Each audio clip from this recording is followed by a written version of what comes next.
Hi, Nikhil. Hey, hi.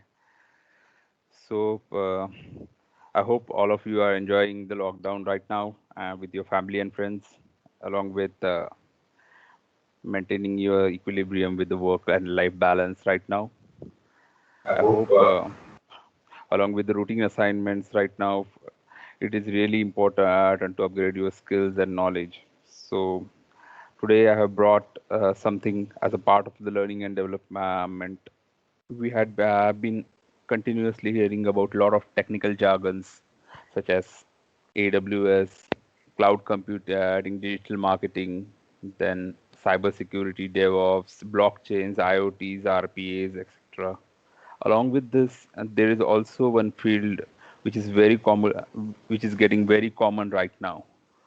This is about artificial intelligence, machine learning, data sciences, which is booming in the market currently and stands strongly as a base of Industry 4.0 revolution. So today we are going to browse a bit on all these terminologies and the buzzwords right now in the market. So let's get started. The basic. basic key the basic key factor that is playing a crucial role in the industrial growth currently is widely about data.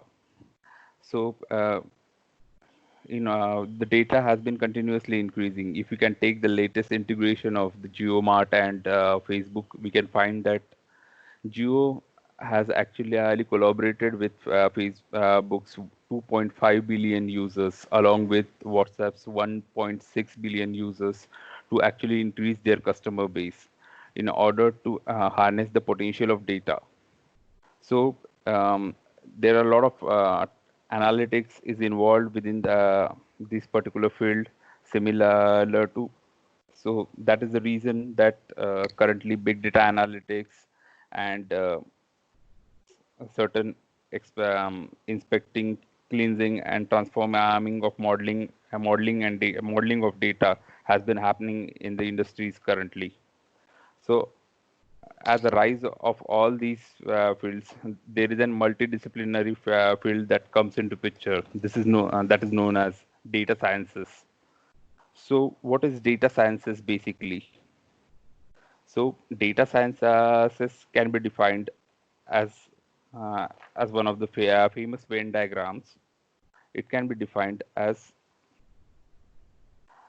an amalgamation of all the three different fields like statistics, algorithms, mathematics, which includes linear algebra, then differential and integral calculuses, which also includes mean, mode, medians, and other type of stuff similar which are involved in statistics. Then we have software engineering, which includes various programming languages, then deployment, hosting of these languages, along with machine learning algorithms. Then we have the data communication, which is associated with the data integration with the various machine learning algorithms that we are defining. So data sciences is basically a combination of all these different fields. It so why we are actually learning about data sciences, as we can find that the data accumulation has been almost 28% of the annual growth, and there is a huge data shortage. There is a huge shortage for data analysts and scientists right now in the market. So it is creating a huge boom right now as a part of industrial revolution. Which specific language is really data sciences use? So data science is moreover revolving around Python, R, Java, Scala, and C++. Most of the sciences algorithms are defined under Python because Python is an open source language which has a very strong online community. Also, a lot of third-party libraries, which includes Matplotlib, then NumPys, Pandas, which are involved in Python. These are used for defining various web-based analytical products. So, along with machine learning algorithms and software engineering, is also revolving around Python language. Moving on to the next part of it, so the overall ecosystem of data science is defined as a superset of analytics, which is categorized as descriptive and prescriptive analytics, of which artificial intelligence is the major part, which includes replacing the human actions with the machine learning experiences, and which is evolving every day to day. The artificial intelligence is basically a combination of machine learning as well as deep learning. Machine learning, which includes prescriptive and descriptive analytics, along with deep learning, which is based over neural networks. Let's discuss this in more detail using a small flow diagram. So data sciences, as I described, it's basically a combination of data analytics plus machine learning and deep learning. Analytics, we had been discussing about big data analytics, Hadoop, and all these technologies previously, which was moreover revolving around statistical model of data, which includes the various mean, modes, medians, probability density functions, then interquartile range, normal distributions, and other stuffs. Along with that, now uh, the data sciences has been evolved with a lot of predictions and new algorithms that are to be defined under machine learning, which is categorized as supervised reinforcement and unsupervised learnings. Along with it, we have a subset of machine learning, which is deep learning, which is categorized under computer vision and natural language processing, which is on the basis of probabilities, linear algebra, calculus. The combination of these machine learning and deep learning, as I described previously, is all the artificial intelligence, which is slightly a part of data sciences, and some of its part is individual. So let's discuss all these terminologies in detail in this session. Moving on to the first part of data analytics, it's moreover based on the statistical model of data. Statistics is defined under two categories. One is descriptive statistics and one is the inferential statistics. These two categories are defined on the basis of numerical, categorical, and ordinal data. As the picture suggests, numerical data is moreover the graphical representations on the basis of histograms, pie charts, and various others, defining the probabilities, the population densities, whereas the whereas the money market trends right now in the market right now, and various other data. We have categorical data defining the demographic information throughout the map, throughout the world map. Then we have the ordinal data. The ordinal data basically talks about the review system that is widely used. Some of the terminologies which are based in statistics, we'll start with mean, which is an average of all the samples that is defined. We have an example of number of children's in our house on my street, and the mean that has been calculated divided by the overall population. Second is the median. Median is basically the middle value of all the samples that has been calculated. Here, the median is less susceptible to outliers than the mean. By outliers here, it is meant that there are certain values which are actually not a part of, which are not within the range of the data, which actually deviates the mean value from the overall, which deviates the mean value from the average. This can be this particular outliers can be calculated on the basis of interquartile range, which is again an advanced topic of statistics.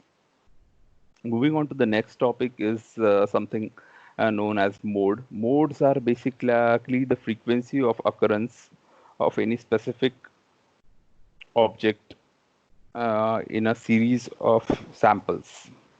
So we can find that 0 has been appearing four times in the entire series. So the mode of 0 is 4. For 1 it is 1, 2 it is 3, and 3 it is 1. Moving on to the next topic is standard deviations. So taking a famous example and a very favorite names of all of us, Rohit and Virat. So if you can find the overall math statistics for Rohit is really and there are a lot of ups and downs in the first matches. You can find that there are two outliers. The match 2 and match 5 has 150 and 101, which actually will deviate the overall mean value from the overall mean value to 75. Whereas for Virat, although his the overall score of Virat is really fine and consistent, the average score of Virat will somewhere lie to 45, and the predictable range would be plus or minus 10. However, the plus or minus 10 predictable range for Rohit won't give a feasible output, since because of the two outliers which are present in match 2 and 5. So there are certain concepts like interquartile range, and which will actually help us to find out the overall outliers and to eliminate them from our range of data. So as we discussed earlier, we have plots, bar graphs, histograms, and pie charts for defining the various statistical models. We have various other topics like normal distribution, probability mass density functions, percentiles, then movements, kurtosis, for defining the skew of the overall matrix, which has been actually getting deviated towards the left or towards the right of the graph. Then we have central limit theorem. We have Bayes and Neve-Bayes theorems. So these are the very important functions defined for machine learning algorithms. This is a small cheat sheet that it is based on DataSciences for calculating the mean, median, mode, sample variations, then IQRs, percentile, quartiles, z-score, etc. We don't really need to even remember any of these formulas, as data sciences take care of all of this. Python is inbuilt, having all the third-party library, all the libraries like matplotlib, then numpy, pandas, which actually covers all these, which actually covers the functionality for all of these properties. The next topic would be probability. As we are all aware of probability, it is the probability can be defined as an extent to which something is likely to happen. For the pack of cards, having in the deck of cards, we have how many kings will be available in the deck of 52. Then we have the dices. What is the probability of getting 6 on the dice? And the third one would be the general elections result. We also have linear algebra that we had been discussing about. Linear algebra is moreover core data structures for can be defined as a core data structure for machine learning. As linear algebra, that can be categorized under scalars, vectors, and matrices, which is magnitude but no directions. Then we have magnitude plus directions, on the basis of which weather reports and uh, wind speeds, etc., can be defined. Then we have matrices, that is the combination of vectors. So matrices, vectors, and scalars are widely used in creating graphical representations. Then we have for plotting the graphs and for machine learning algorithms. Also, we have we might have studied about in integral and differential calculus. Again, these are used for defining various machine learning algorithms. So here, calculus can be defined as the mathematical can be defined as the constant change, and it is classified further as differential and integral calculus on the basis of derivatives and integrations. So the pixel formula, the pixels of any pages can is one of the applications of differential calculus. Moving on to the much awaited topic, that is machine learning. Machine learning can be defined overall as a scientific study of algorithms and statistical models which have relying on the basis of day-to-day activities and gaining experience to gain ability to predict about the outcome. So particularly if we find we have a small example of three vehicles on the board right now. So we have which can be categorized into different properties like color, shape. We have different shape of the vehicles, then the number of wheels of the vehicle, the capacity and their engine capacity, then rear view mirrors, number of headlights, etc. On the basis of this, we can actually categorize all these vehicles into different forms, which will actually which will actually make us able to identify the type of vehicle. Machine learning can be broadly classified into three categories. One is supervised learning, second is an unsupervised learning, third one is reinforcement learnings. The supervised learning is moreover based on training data. Here, the input data is fetched and provided to a learning algorithm, and then a model is created where some training data is been provided as a new input, and then the output is created. The very famous example for falling under this type of learning would be exit polls. So under exit polls, we have the overall calculations done for the number of votings been provided as a part of elections. Along with that, as a new input, it is provided from the previous election results and about from the previous election results, as well as from various people and their opinions. The second would be unsupervised learning, which is moreover based on clustering and associations. So here directly various category of data is been classified under different forms, and they are clustered together to having a similar sort of a behavior. For example, we can take the famous example of PK, where Amir Khan actually tries to do an experiment.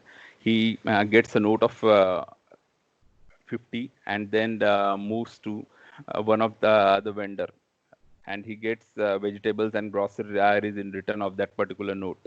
And later on he finds he thinks that maybe he can gather a lot of denominations of such notes, and he gathers all those images of Gandhiji and gets it to those vendors. Although he finds that he is not able to get the same groceries and vegetables in return of those images. So it's like the unsupervised learning basically works in the similar fashion. Here, he actually there is a cluster of data that has been calculated for various inputs, and on the basis of that, certain assumptions and certain criteria are been defined. The third part would be reinforcement learning. Reinforcement learning is like certain actions are being performed in a specified environment, and within that environment, the rewards are being calculated, which could be positive or negative. So the best example for this would be Google Maps engine, in which we had been continuously providing certain input. We are being continuously using the Google Maps, and the Google Maps keeps on evolving with its data on the basis of the continuous rewards and that it gets from the users. We also have certain examples like chatbots and AI assistants, which falls under the supervised learning. Then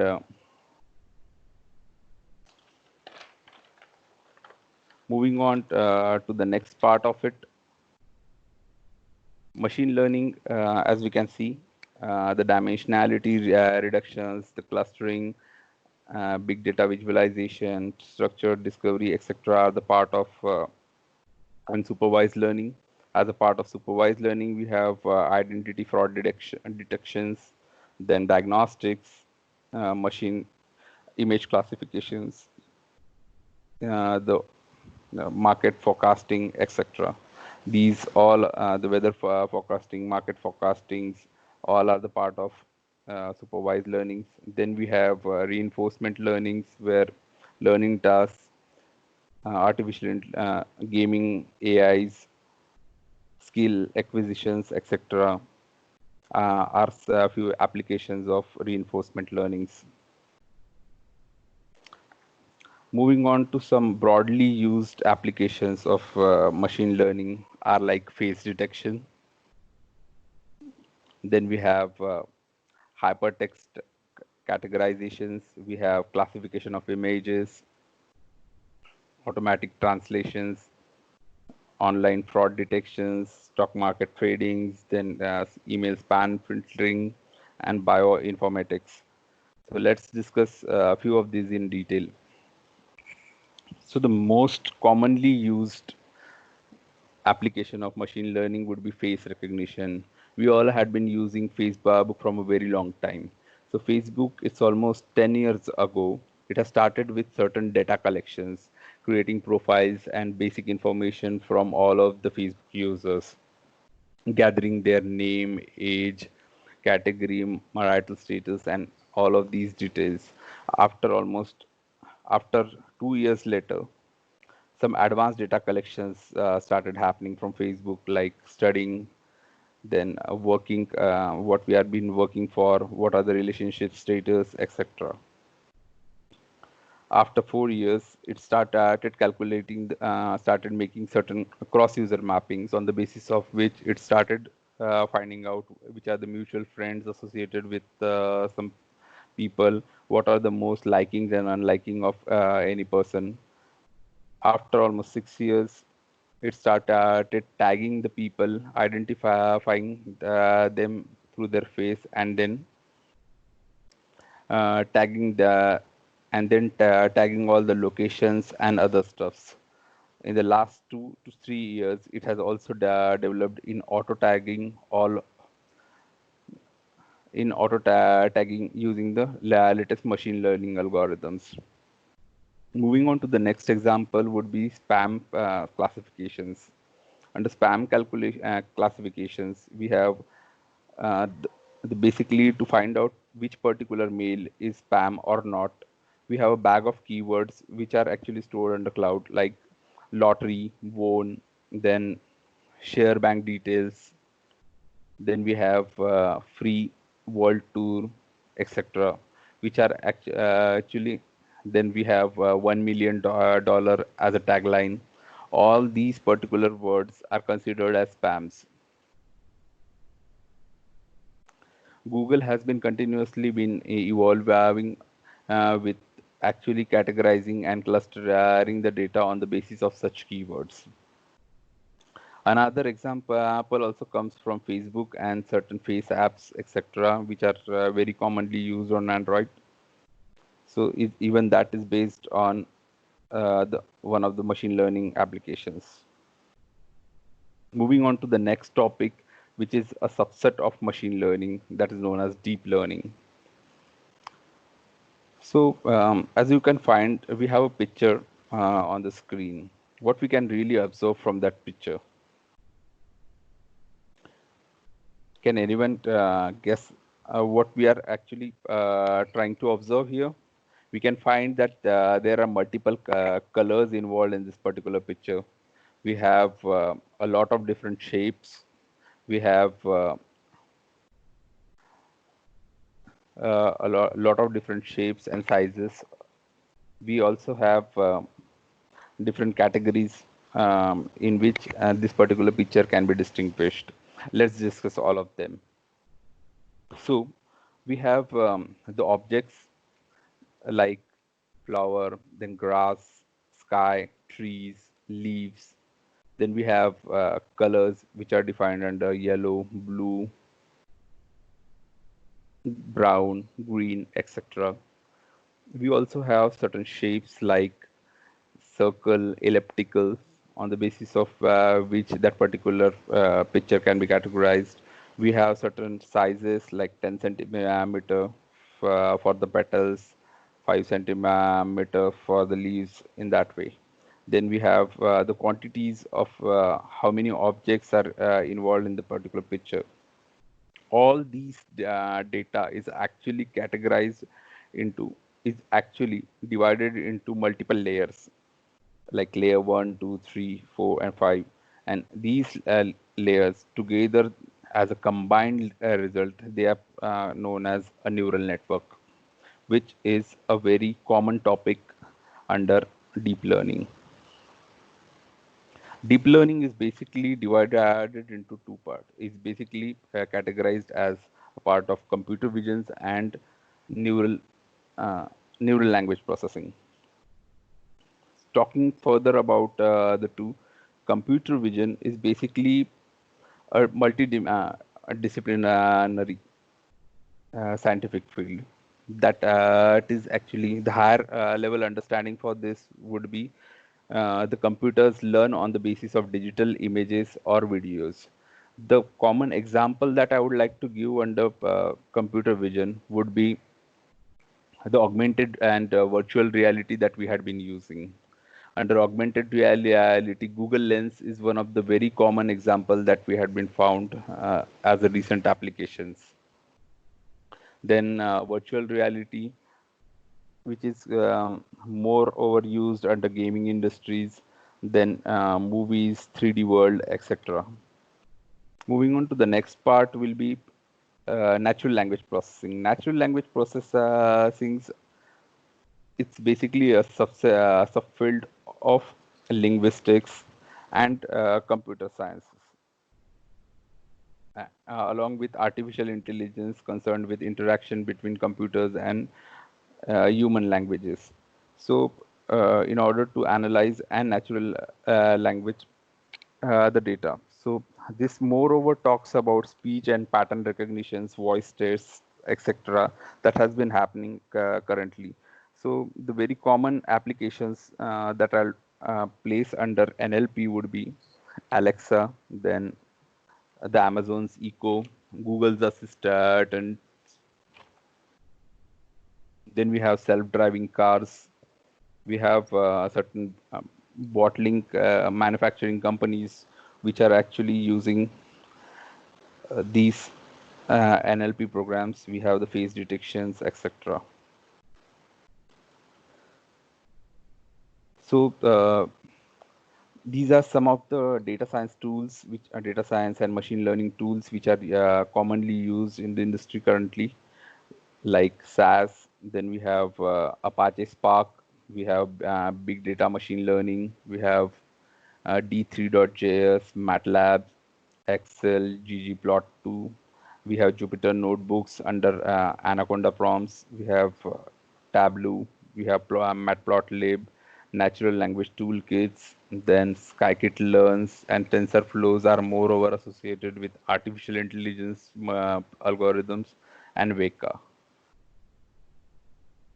So this is a small. This is one of the commonly used uh, Anaconda Navigator, which actually has all those IDs inbuilt within this, where we have Jupyter Notebooks, Spider, GlueViz, RStudio, Visual Studio's code also can be used for Python and R programming, Orange 3, and some others like PyCharm and Atom are also so widely used in the industry right now for developing various algorithms and scripting with under Python.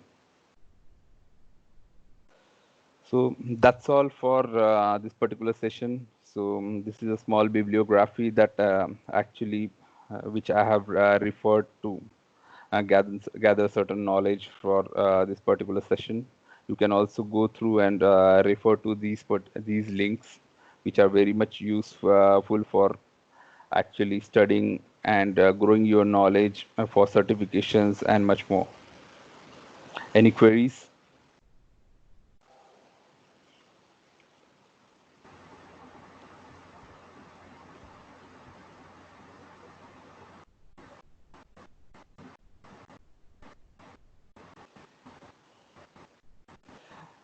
No queries, then I think we are good to close.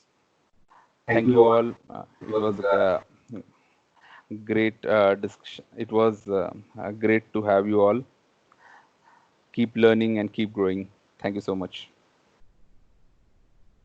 Thank you.